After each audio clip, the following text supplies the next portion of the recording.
Hey, so I'm Joel Garcia from Barcelona, and this is my final project, musical recorder. Basically, this project came from the idea of how it would sound if you could record yourself and then play it back, but instead of you being instead of your voice being heard, it would be the musical interpretation of that. So basically, how would a violin interpret your voice? So basically, if you run this app,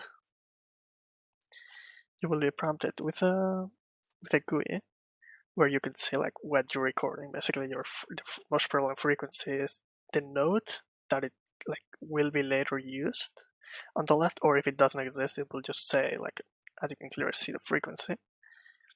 And once you close this, you will have saved a table. It's basically all of the data of this specific recording, and then we can retrieve it. We have built some scripts, but it can be done like a lot of stuff with it.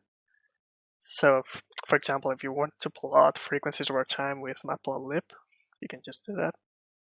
Yeah, if I run this thing, or at the amplitude over time of the most prevalent frequencies, or the noise. The noise is basically is not a qualitative thing. It's just how much noise, like how much frequencies were at a given time. But the interesting thing, as I've said, is the music playback. Because if you play this thing,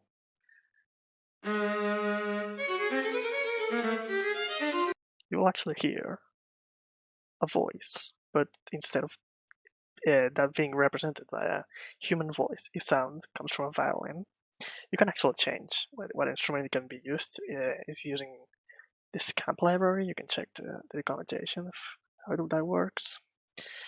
But yeah, that's basically the project. It's converting sound to sound, but instead of just a normal recorder, it will do some musical thing with it. If you record a violin, an actual violin, it should sound like pretty damn similar. So yeah, that was it. Hope you liked it.